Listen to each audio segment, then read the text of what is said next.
Monique, Dr. Mo, the doctor is in. The doctor is indeed in. Happy Wellness Wednesday, Ricky. How you doing? How you feeling? I am great. It is hot as bejeebus here. I don't even think, but you know what? I can't complain because I love the hot weather. I don't care that it's hot, and I shouldn't complain because I'm loving it. I was paddleboarding at 6 a.m. in the sun. People keep telling me I keep getting blacker and blacker, and I do, and I don't really care. So this is my season, and I'm all about it. It's gorgeous. Make sure you wear your sunscreen. I wear my sunscreen I have. Yeah.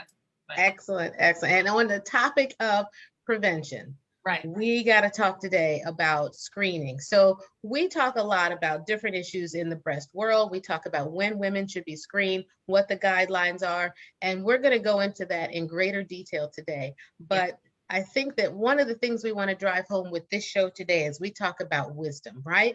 Wisdom is the key thing. You know how the Bible says, in all thy getting, right? You got to get wisdom. And so we want everybody and all the things you're getting today, we want you to get some wisdom in your life as you understand how this trial is helping women to be able to make decisions, how it's helping to personalize medicine. So I tell my patients a lot, Ricky, we're in the era of personalized medicine. And sometimes what that means is it means we get one little bit of information, then we got to wait a week and get another bit and we got to wait. It's like hurry up and wait. But what it really means is that we can begin to figure out what people need based on their family history, based on their genes, based on their specific tumor type, or even before they get cancer.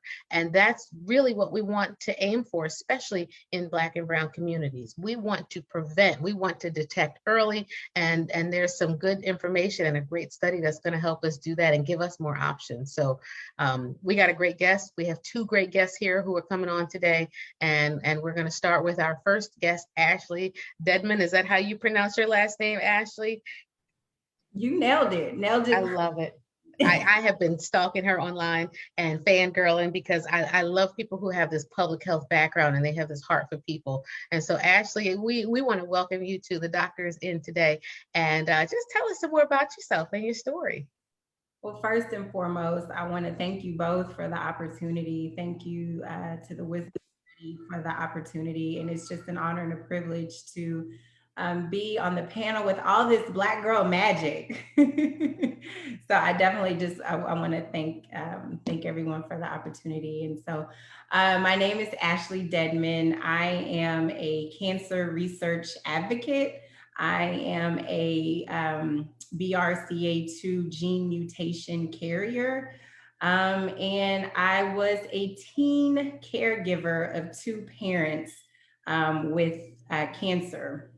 And so really where it all started, breast cancer impacted 3 generations of women in my family.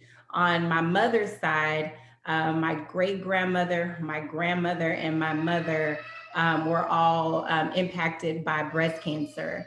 And my mother passed away from stage 4 metastatic breast cancer at the young age of 52. She was diagnosed when she was 49.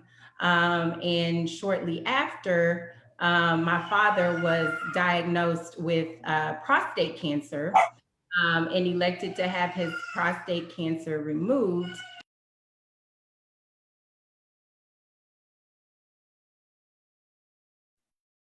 Wow, this is really something. I think we're going to come back to Ashley in a second, and she's going to continue telling her story. But it's so many families. Ricky, I was talking to a geneticist yesterday about how we don't like to tell our family history, right? We don't like to talk about our story and how these narratives really do have power. And so, Ashley, you were saying that your father was diagnosed with prostate cancer? Yes, I'm sorry. I had a technical difficulty. Okay, I think it's warm all these places where the heat is. So God only knows. So yes, he was diagnosed really like 2 months later, and that happened because he was so focused on caring for my mother that he forgot about his own health. And so he was diagnosed with prostate cancer, had a Gleason score of a 7, and got his prostate removed, and is a thriving prostate cancer survivor. And so at that time, I was 21 years old. I was just about to graduate from college. And I was scared. I really felt like cancer was coming for me, because I had seen the impact that it had on 3 generations of women in my family, and now my father. And so I began questioning my own risk. And so, having come from a family of teachers and beginning my career in the teaching profession, I knew I needed answers. And so that's when I reached out to my gynecologist and I updated her on my family history. She knew about my mother, but I hadn't told her about my father's diagnosis. And so that's when we had that first initial conversation about genetic testing. And I was 21 at the time, and I really didn't know what genetic testing was. And she told me that I would see a genetic counselor who would further share with me what the genetic testing process was. And so a couple of weeks later, my results revealed that I was the carrier of the BRCA2 gene mutation. And it was from there that my risk management took off. I began seeing a high risk oncologist within a month. And let me tell you, I walked into her doctor's office and I walked out. I was like, you got the wrong person. This is not for me. I'm out of here. And I found myself at Walmart walking down the aisle, and I felt that invisible tap on my shoulder saying, you need to go back. And I was like, nah, I'm good. And that tap, it was even heavier. It said, you need to go back. And so eventually I went back and I began to talk with her. We had a really good bi-directional conversation. She really asked me, what was important to me. I told her I wanted to get married and have children. And then that's when we began to go through my risk management options. And she talked to me about prophylactic procedures or preventative procedures to reduce my risk. She talked to me about hormone therapy. She also talked to me about increased surveillance, which would aggressively monitor my breast and ovarian health.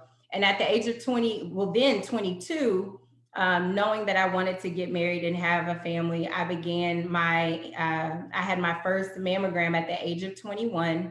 I had them annually.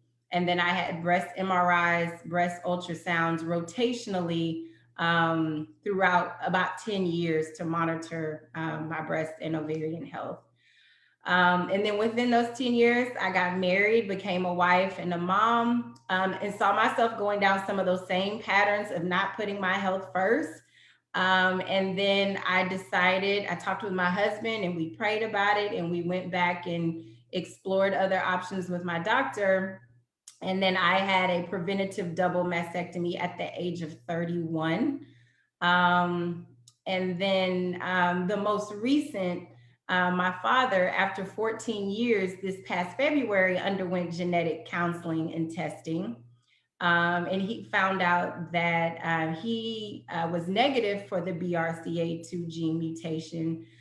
So now I have that closure to know that I inherited or I received that gene mutation from my mom. Wow.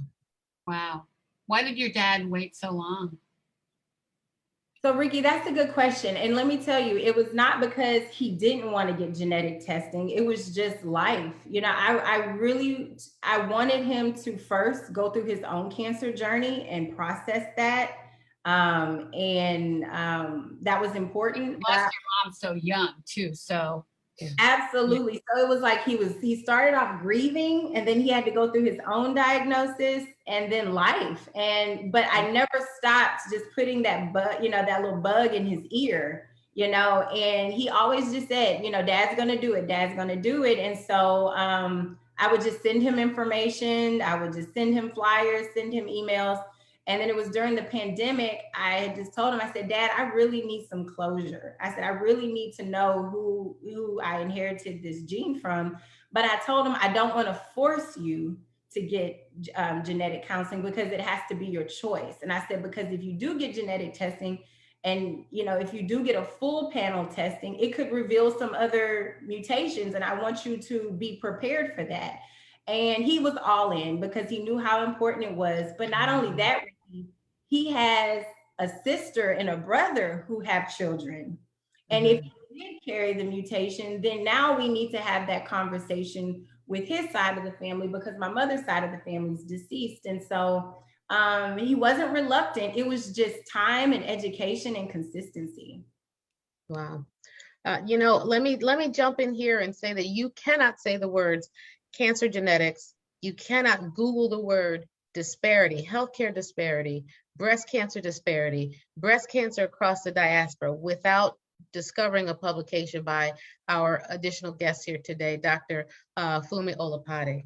We are so thankful and so honored to have you here. She is a distinguished professor of medicine in hematology oncology at the University of Chicago. And when you Google giants in cancer care, her name is the first one that comes up because of the work that you have done over the last 20 plus years in cancer genetics and helping us to understand and demystify breast cancer, particularly in Black and Brown communities. And so we just are so thankful to have you here today. How you doing and how you feeling? Thank you. Thank you. I feel great. Thanks for inviting me to participate in this conversation. Thanks for all you do. And Ashley, thanks for sharing that powerful story. It's really your story, your journey, and it's so inspirational. Thank you.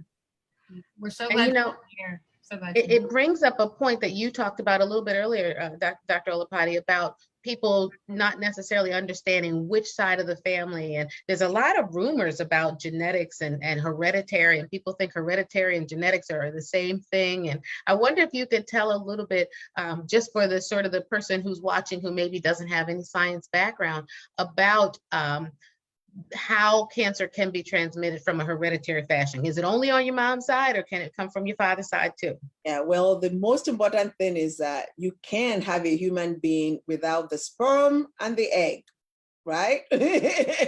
And so that's where it all started.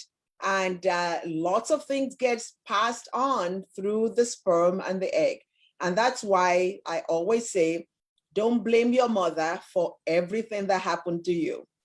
Right? Your father has a lot to do with everything that happens to you. And so as a geneticist, that's just fundamental.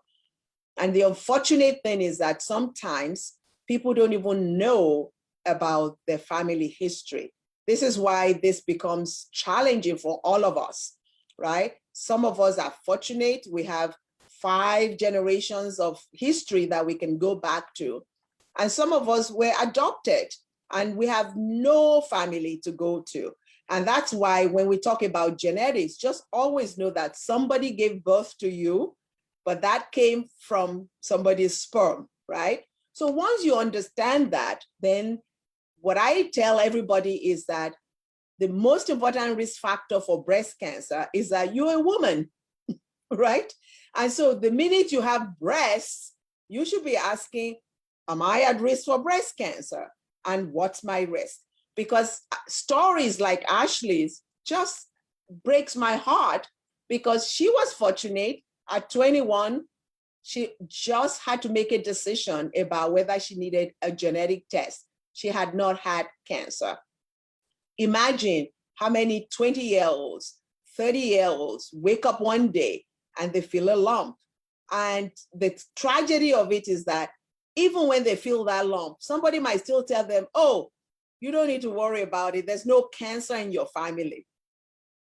Most people who get breast cancer don't have any cancer in their family. They may be the first one because they were not thinking about their father's side, or they may not even be thinking about their grandma. So that's why my role here is to really empower everybody to think about, yes, genetics is in your genes, but your genes actually do not determine everything that happens to you. That's why we really want people to learn more about their genes so they can empower themselves and then say, okay, do I have a risk? If I have a risk, let me manage it. And I really love the story because your doctor was there with you to help you manage getting married, getting,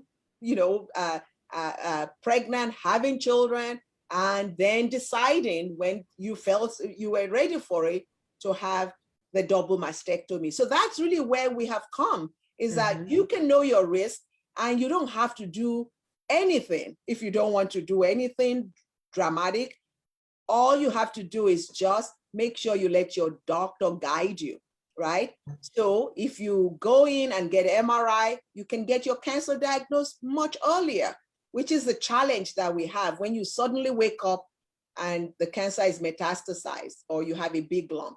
So yes, you need to know about your father's side of the family, and you need to know about your mother's side of the family, because your genes come from both sides. Wow. I love that you said this, but also the thing I heard the most, this is Pride Month, right? We're coming to a close. And there are a number of people in the LGBTQ community who don't necessarily know their family history, right? They may be estranged from their family members. They may not have all the details, but there's still a way that they can be proactive. There's still information that they can get. And there's still, room for them to look at how to live a best preventive lifestyle. And I think that's a really important thing that you brought up.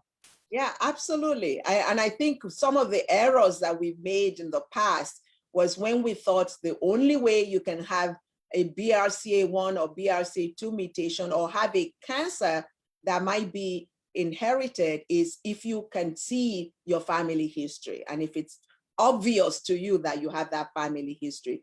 So majority of the patients that we test and turn out positive actually don't know their family history, or they don't report any family history. So to be inclusive, as I told you, if you're 30 and you're a woman and you have breast, just ask your doctor, right? What's my risk for breast cancer? Because we see a lot of, Black and brown women coming down with breast cancer before the age of 40, before you even ever go in and get that first mammogram. So that's why we really want to make sure that you know your risk right from when you are, in college. And then, because I really want us to talk about the wisdom study, right? In the United States, we come from all places in the world, right? We are Black, we're white, we're brown, we're different shades of Black, and many of us don't even know where we come from, right? But it's not Black and white when it comes to genetics, right? I talk about the fact that we all are one human race and we all came out of Africa and then we went all over the world. So it's very hard for us to talk about who should get tested, when should you get tested, what age should you start screening. And so we're beginning to learn that one size doesn't fit all, right? So some women would say, should I start screening at 40? Should I start at 50? Should I go every year? Should I go every 2 years? And there's a lot of confusion, even among medical establishment. Oh, yeah. And that's because we are a very diverse country. We come in different shades and sizes. So the wisdom study, which really is one of its kind, we're looking to recruit 100,000 women. And anyone can join. Wow. Wisdomstudy.org. And I'm here to say we want a lot of Black and brown women to join because we want to be part of this solution. So at 40, I went and got my first mammogram. And then I've been getting mammogram, but I keep asking myself, what's my risk? Why am I getting this mammogram? Should I move to every 2 years now, or should I only do it once a year? And so when I couldn't know when and how to get my own mammogram, I decided to join the wisdom study, right? Because I want to learn, right? And I want a lot of women like me to join the wisdomstudy.org. And then you fill out whatever, all the information, and then let's track each one of us. So if my goal is, if we can have 30,000 of those 100,000 women be women of color, that would be great, right? Because otherwise we will get the result and it will be only applicable to white women, right? So we've been doing a lot of work in our lab. We've been really looking for those women who are going to get aggressive breast cancer. That's not going to wait for you to go and get your mammogram every 2 years. It's not going to wait for you when you forget to get your mammogram. So by enrolling in this study, we're going to be chasing you, we're going to be tracking you, and we want to know, do you get mammogram once a year? Do you need more? But you first start with a genetic test. So I had my genetic test and I chose a personalized approach, right, to screening. And that's what Wisdom Study is about. You can choose what you want to do, but what we want to do is if you like to go every year and you don't want to miss your mammogram, you can choose that. But if you said, I don't know, I want to be randomized, then we can do that. But we're really looking for 100,000 women from all over this country to join wisdomstudy.org. Wow. That is Wow. incredible. And it's something that everybody can do. And it is something that is a clinical trial that is not necessarily a drug trial, because we talk about this on the show. We have this misconception that all clinical trials are drug trials and somebody's going to get the sugar pill or the placebo. And there's this fear about participating in these trials. And we spend a lot of time getting folks on who've been in clinical trials. And this is a great way that people can get involved. You don't have to have cancer for this. Absolutely. And in fact, it's good if you don't have cancer because Exactly. not prevent it, but at least know your risk. But you said something a little while ago, Dr. Olapati, that I think we should repeat again. That you said emphatically that all women at the age of what? 30. Say it again. 30, right? Because you're going in, you're going to get your pap smear, right? You're going to go in and have your babies. You're going to go in and do something with the doctor, right? So at that age, you're at least going to see a doctor. And that's why we're making huge outreach to gynecologists, to OB-GYNs, to just say, think about women's health, right? As women are growing and really, getting older in life, they have challenges. And the number one challenges that women have, they have breast cancer. And for men, thanks for sharing your dad's experience with prostate cancer. The same thing with men, right? Just have a conversation. What should I be doing about prostate cancer? Because we know one size doesn't fit all.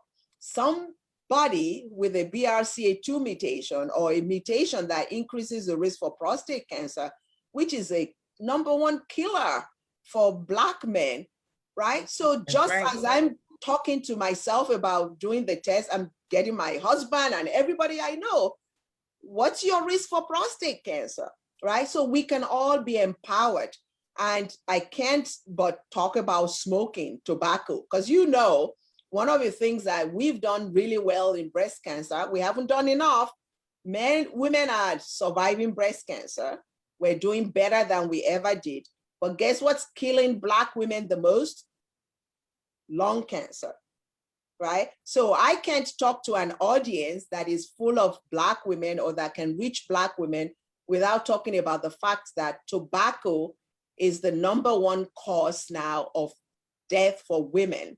So whenever we're talking about, yes, know your risk, we also need to think about what is the lifestyle that we're living that is making things even more challenging for us as we get older.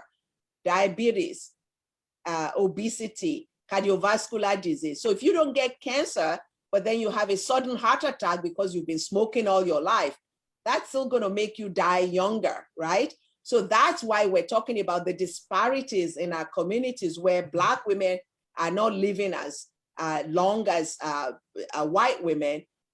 Some of it is lifestyle, and we need to talk about that as well. Absolutely. And it's a risk factor for breast cancer and colon cancer and lung cancer and you name it, every single one. So you're absolutely right that is something that is very, very important for us to talk about. Ashley, when we talk about clinical trials, when you hear that word, before you did what you did, before you knew what you know, and before you had a master's of public health, what did you think about clinical trials and what did you understand? So that's a good question. So I came to learn about clinical trials when my mother was diagnosed. She was actually on the clinical trial for tamoxifen. And she had a great medical team that really broke down the clinical trial process. But I will tell you, it took a lot of learning, unlearning, and relearning of information for her to make an informed health decision. And by that, I mean with a lot of unlearning.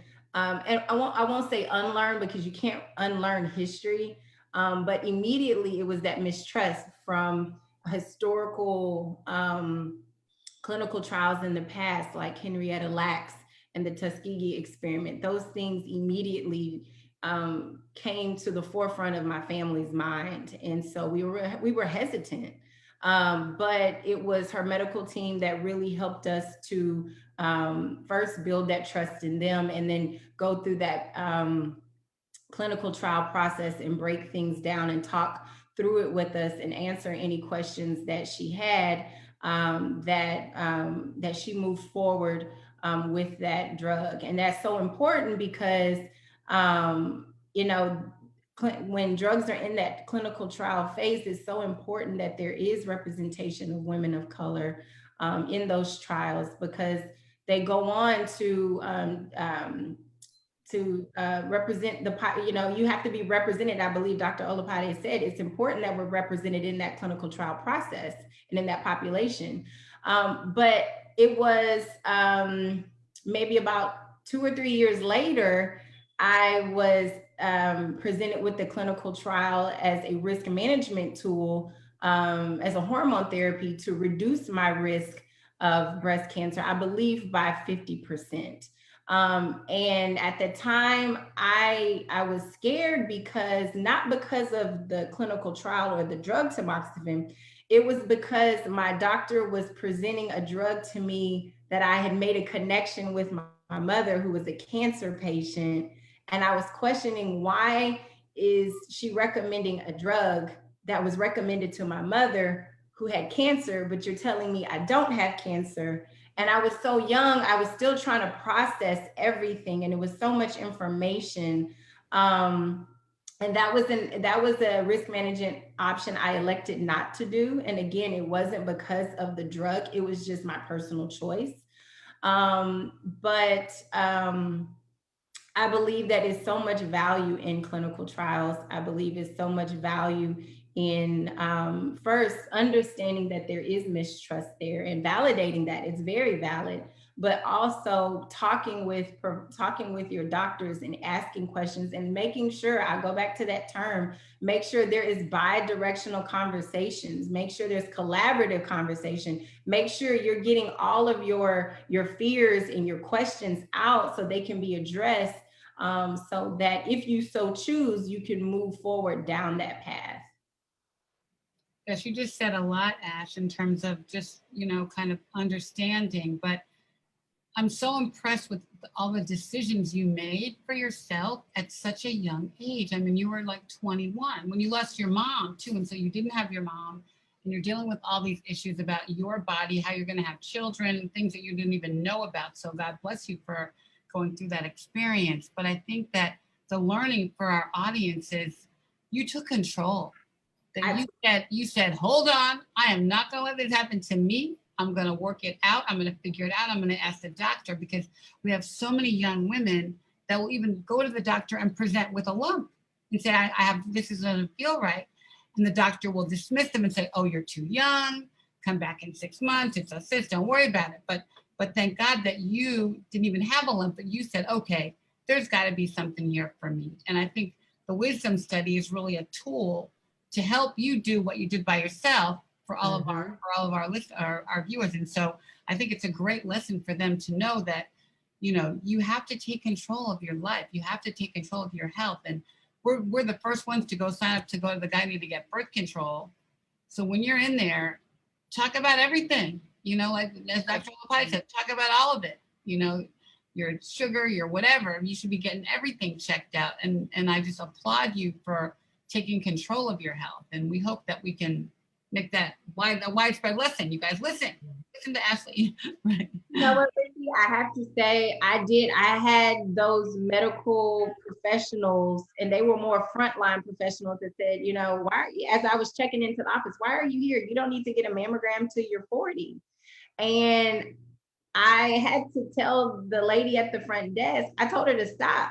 I said, that's not your place to say that. I said, Wow. To many, to most, you are the professional, the medical professional.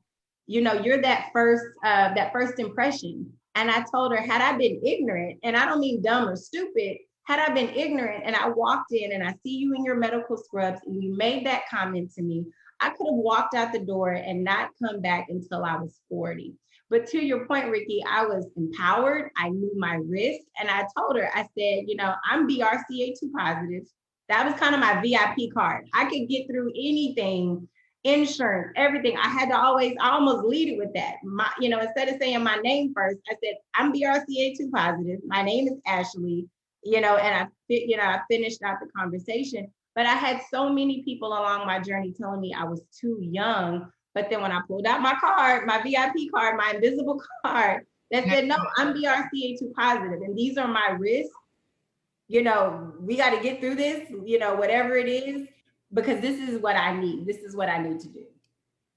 And Doc, what do you say to the physicians who are really just so rigid with the guidelines, who are looking at U.S. Preventive Task Force, who are looking at NCCN? And I know that there are guidelines for high-risk folks, but the patient comes, they don't know all the family history. A Black woman comes, and there are these doctors who, will turn a patient away. Let's be honest, if they're not informed and they're not up to date on it. What can we do to continue to educate these doctors, and what should patients say to be able to help have that conversation? Because it seems like the tail's wagging the dog a little bit here.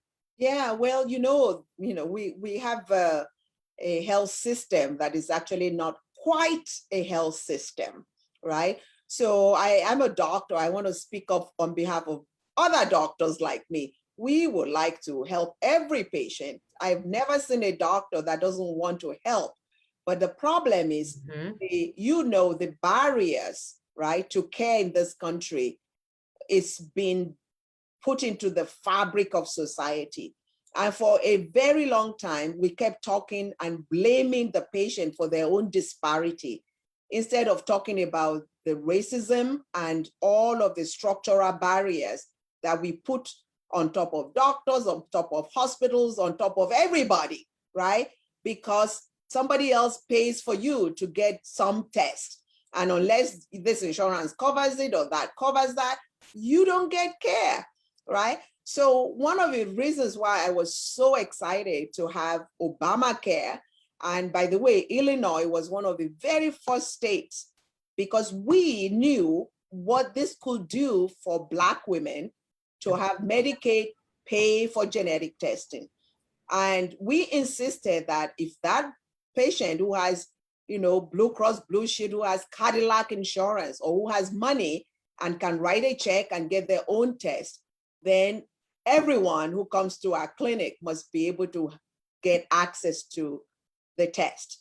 And so when we talk about genetic justice, everybody should be able to go to their doctor. But at the time that we started our work, 50 million Americans did not even have insurance, right? 40 million Americans. And then we finally started, passing laws one by one in every state to make sure that no person gets left behind. Now, with the pandemic, you can see what has happened with the pandemic, where we see the gross inequity, depending on where you live. You might not even have a doctor near you. You might not even be able to get a COVID test, right? And so when people talk about distrust, should you participate in clinical trial? My stance is that it's not that my patients don't want to participate. We didn't even offer the clinical trial to them. Hello. We didn't even take it to the community, right, where they can have access to it. Right? We put all these obstacles in front of the patient to reduce their own disparity. So I think there are two ways that we've been working on this. We're educating doctors. One of the first things that we did in 1996, as soon as we knew that BRCA1 was really important and BRCA2, we made sure that every oncologist knew that it was their business to help every patient in their clinic gain access to genetic testing. That's why your oncologist, when you were 21, could talk to you about the fact that you've had your mother and you have all these people in your family, because we have trained oncologists. And now we're saying it's not sufficient to get testing after you get cancer. We need to get it to primary care, right? We need to get it to your OB-GYN so you can have that conversation before you ever get cancer. And it's part of the Affordable Care Act. It's part of a lot of the things that we're working with third-party payers that, you know, even paying for you to participate in clinical trials. Most insurance companies didn't used to pay for it. Now we're passing legislation that we're not going to solve this problem unless we can all do this in solidarity. So I think I'm optimistic that after this pandemic, we're all going to be working together in solidarity. All of the vaccine trials, they were done in communities. Communities are the highest risk. So why aren't we doing oncology clinical trials in the communities with the highest risk? Thank you. Right? Thank you. So we're not going to be talking about, you know, Black women die, but, you know, to get into a clinical trial, you have to go 4 blocks, 5, you have to take 5 buses to get to the academic center. Thank you. We need to go to the communities and make sure that you can gain access to the clinical trials that could potentially save your life. Save your life. I know. I like to say Love this. we need to be where we sleep, live, work, and play and pray. Like, you know, we need to be in our neighborhoods, in our own space, and it isn't our fault. We shouldn't be blamed for cancer. Absolutely not. The medical community needs to come to us, you know, and meet us where we are. And so that's a lot of the work we're doing at Touch and trying to like make that conversation happen, because we have a lot of, you know, we just deserve it. Why are we any different? We deserve breast cancer mortality rate, you know, parity, for God's sake. Absolutely. So if we're talking about equity, we're talking about, yes, we have all these guidelines, and the guidelines, as you know, if you look at the number, the participation of Black and Brown patients in clinical trials, they're non-existent, right? Yeah. So how can we then form a guideline when we have not been part of the clinical trial? So I think if we're now talking about equity, what we're talking about is that we've got to make it so easy for you to participate that, in fact, you're going to be over-enrolling in communities, because we need to be in communities. We need to work with community health workers, people. We need to have more diverse doctors like me who can go, and you who can really break it down so that people can know exactly the whole process. You know, the reason why everybody is afraid of vaccine and they say, oh, the side effect, is because you are seeing phase 1, phase 2, phase 3, and phase 4. We collect all this data, right? And those data then inform what we do. So if you're not part of the clinical trial, you're not part of the solution, then your data is going to be missing. That's right. We're not going to be able to make it such that we do what we call precision oncology. Precision prevention starts with knowing your risk, getting that genetic testing, then acting on it when you know your risk. And then if you're ever diagnosed with cancer, we want to make sure you get it diagnosed early. That's right. And some women need MRI, like you said. A mammogram may not be good enough for you.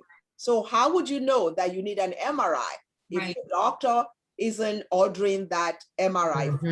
So that's why we need to empower our communities, and we need to empower our patients to ask the question. And then we need to continue to train doctors so that they can really know that we're done describing disparities. That's right. What we now need to do is really talk about equity and participation. So that's why wisdomstudy.org, Wisdom Study, is moving from California and going to Alabama, to Chicago, and we're going all over the country, wanting to make sure that we can engage people of color, women of color all over this country, Black, brown, whatever shade you are. We want you to be part of the solution. Right. Come to Pennsylvania. You know, Pennsylvania. as the medical director of a community oncology program.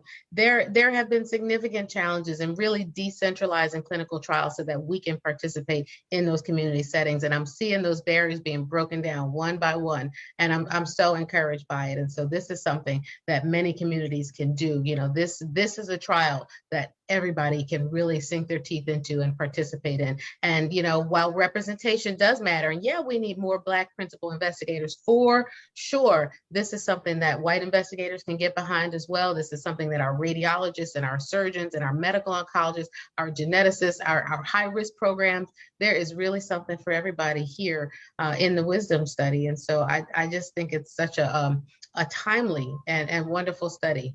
Yeah. And, you know, I did say that, you know, every woman at age 30, they should really know about their risk. So one of the things that I've done is I started a company called Cancer IQ, right?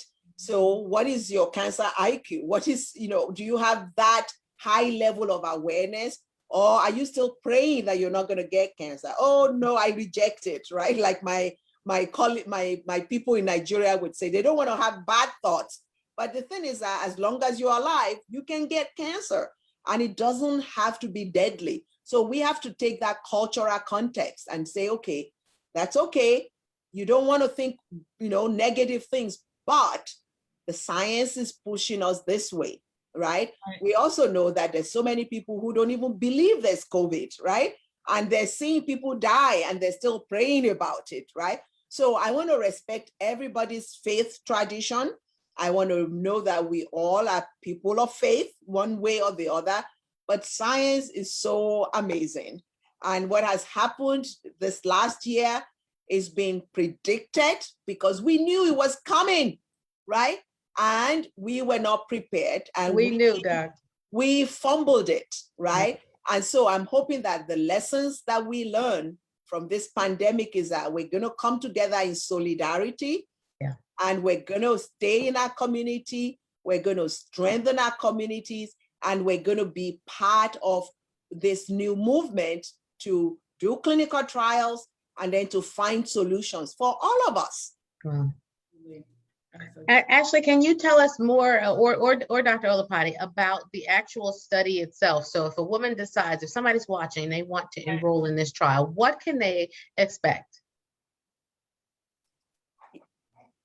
So the most important thing, and that's really why when we talk about the digital divide, sometimes in communities of color, we don't have access to the internet, right? We don't have access to Wi-Fi.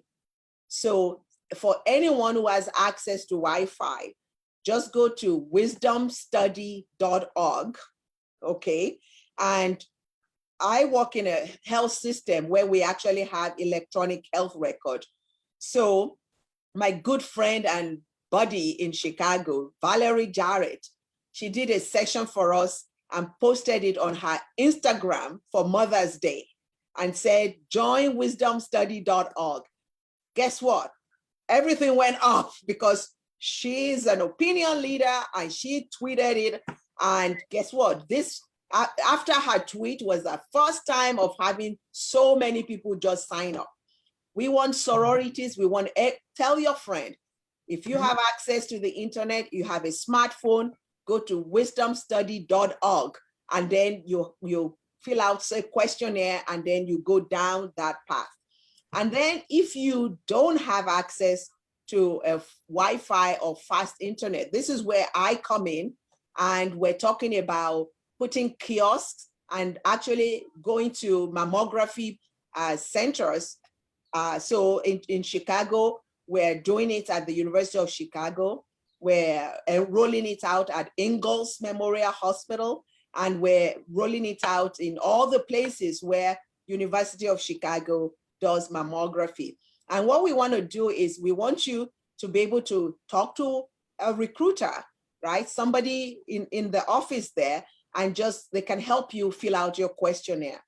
We have, if you don't want to fill it out in one place, we're also asking our research coordinators to call and just help you get through. Because all it entails is once you sign and you go through the questionnaire and we now can tell you your risk, then we will send a kit to you to do a genetic test. And that kit, you don't have to be anywhere you are in the world, we can send the kit to you. And that kit is what is going to be allowing you to get the genetic test, right? And that genomic test is what we're going to use to now say you're high risk for ER negative breast cancer or you're low risk. And for this particular study, you have to be 40 and getting your mammogram. And it's anyone who is 40 to age 75, okay? So if you are in that range, we want you.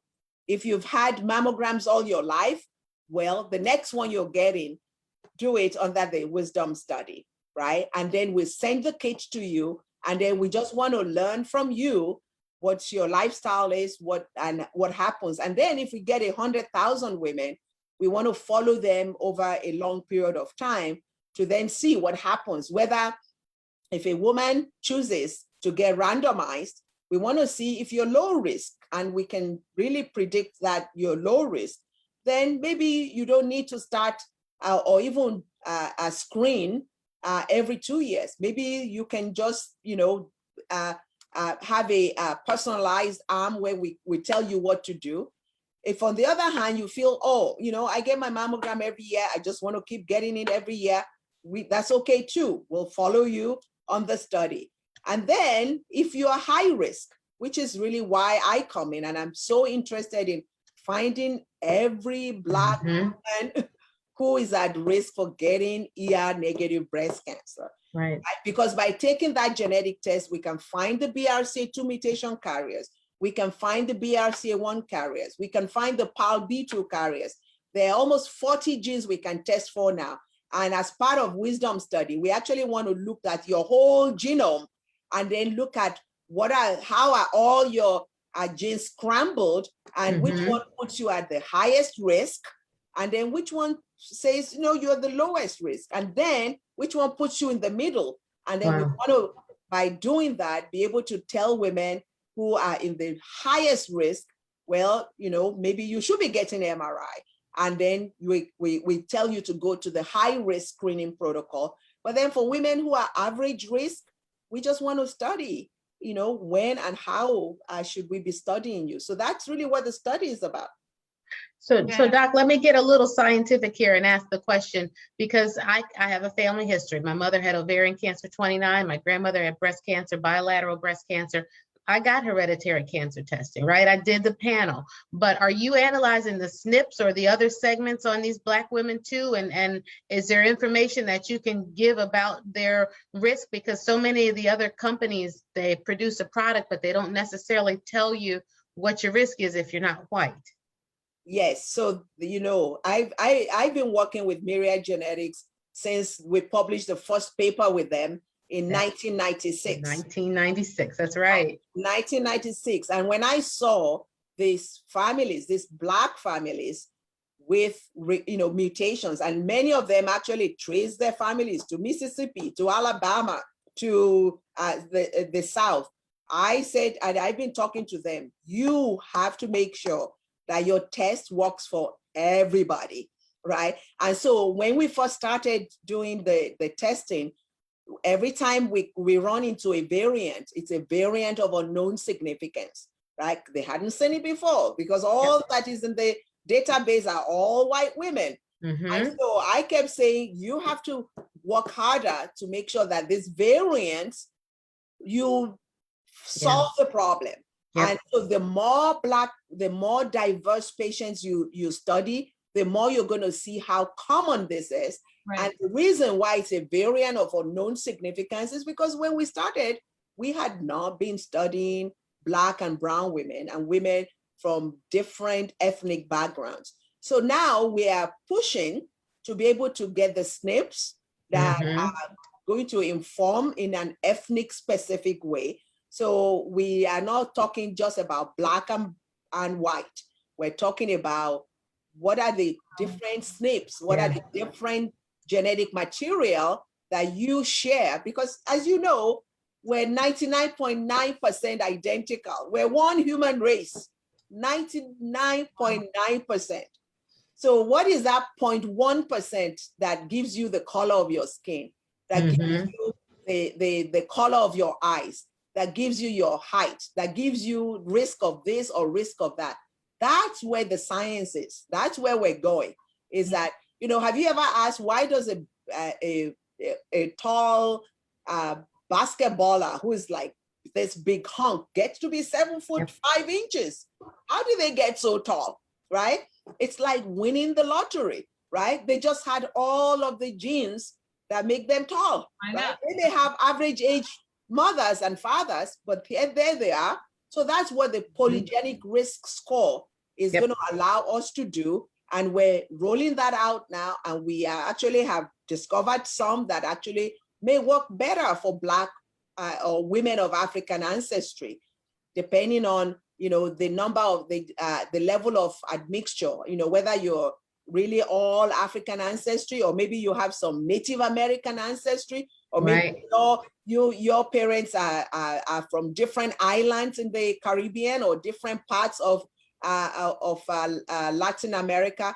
So we are all one race, and we've all been scrambled over generations, and now we're going to try to sort it all out.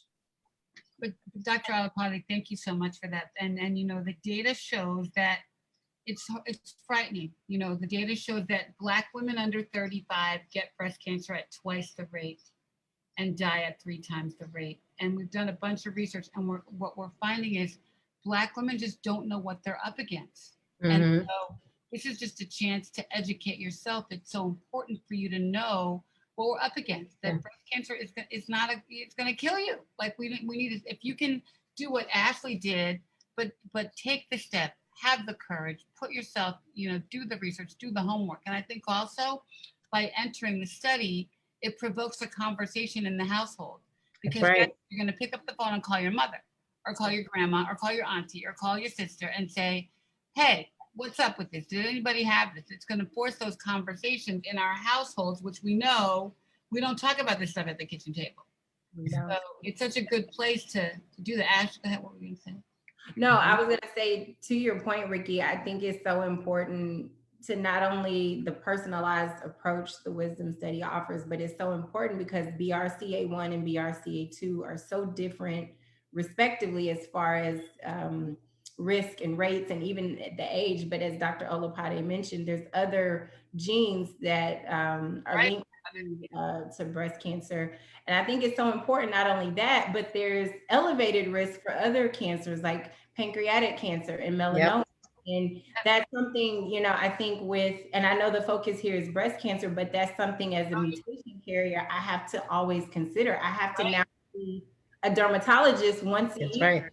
You know, I have to also keep those things in the back of my mind. I now get CA125 blood work to monitor my ovarian health in additional to my transvaginal ultrasounds. And so I think it's so important. And then not only that, with risk, it's helping people to identify those rare, young, and multiple cancers, whether it be on, one side of the family or another, looking for that pattern of cancers, looking for young cancers and looking for rare cancers. I believe, Dr. Mo, you said ovarian cancer, and so I think it's so important that, we have those conversations. And when we do find out if we are a carrier, what is that action plan? What are those risk management steps? Because it helps to reduce and even prevent, the onset of disease from occurring. Yep. And does not discriminate. And could there be another gene that we just don't know about yet? Like, is there more that we don't know?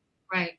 Especially for triple negative, Doc, you're on mute, Dr. Olopade. I think the thing that's actually been really wonderful, watching how the field has evolved, since we got some really brave women to bring their families forward and to teach us about genetics and how we can save more lives, is that it has actually fueled clinical research to get drugs that are actually going to be even better and more powerful for women with BRCA1 and BRCA2 mutation.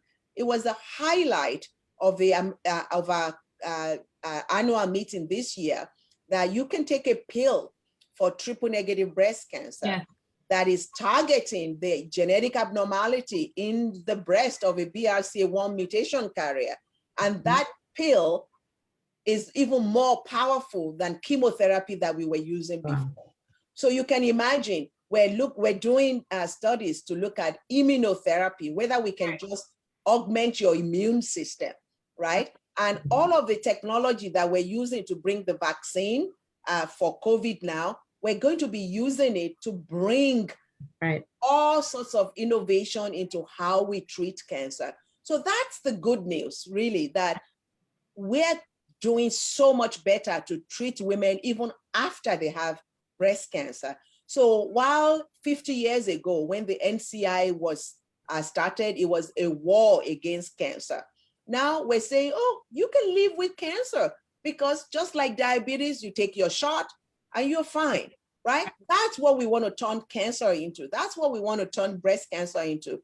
Not this deadly thing that everybody's afraid of and thinking they're gonna die. And so you don't want to hear the C word, right? Yes, It's like, as you get older in life, something may happen. You have heart problem, you have diabetes, you have asthma, you take a pill, it keeps everything in check, and you go on with your life. So our goal is really not to, find these mutations and then put a burden on you. Our goal is to find these mutations and say, we got it. This is not going to shorten your life, right? You just keep living and let us worry about how we keep you going. So that's really where we are with preventive oncology, because we're making progress, but the progress we have made, there's still so much. And that's why, when President Biden said we're going to create a new institute to just go after cancer, why haven't we done more for cancer? The next 10 years is going to even witness revolutionary progress against cancer. And I hope that we would all be part of that movement to find the solutions. I love it. Sign me up. Let's do it. Me too. Sign me up too. Absolutely. Wow. I got grandbabies to worry about, right? Yeah, no, we've got to do this for the next generation. That's right. Gosh, you guys have been so awesome, and you guys have to come back. Doc, you have to come back and school us some more, and then we're gonna figure out how to partner with the Wisdom Study, and so check our Facebook page and our social media, and maybe Black Doctor will get the article out there so we can really get more people signed up, because we have to do this research. I don't want Absolutely. Yeah. Absolutely. So if you're watching, it's wisdomstudy.org. And it's in the comments. I've typed it in there a couple of times. So, Okay. and I got people. Valerie Keys, thank you for signing up. We got somebody signed up. You go, girl. And if you're watching, and if you happen to be a breastie and you've had breast cancer, but your family members, your siblings, your children, your church members, your neighbors, your link sisters, your sorority sisters, all people, you can sign up for this. Please share this webcast with them. Put it on your Facebook and your social media. Send out the link, and they will take care of the rest. Absolutely. Yeah. All right. Wonderful. Thank you. So how do people get in touch with you? All right. We'll go to Wisdom Study. Ash, how do people get in touch with you if they want to ask you a question? Definitely, first and foremost, yes, wisdomstudy.org. And then you can follow me at Pink Legacy 5050 on Instagram. All right. Okay, Pink Legacy it is. That's right. At Pink Legacy. I'm putting that in the chat at Pink Legacy 5050. Yes. There it is on Instagram. Wow. Well, we like to thank our sponsors. Ricky, we hope this has been relatable, reliable, and real. That's what we set out to do every single Wednesday night, so that we can bring this to everyone's homes, especially during COVID. And now that COVID is over, we're still bringing it to everybody's homes and spreading the word about how this can all be different. So. Okay. And I'll be different. Doctor is in.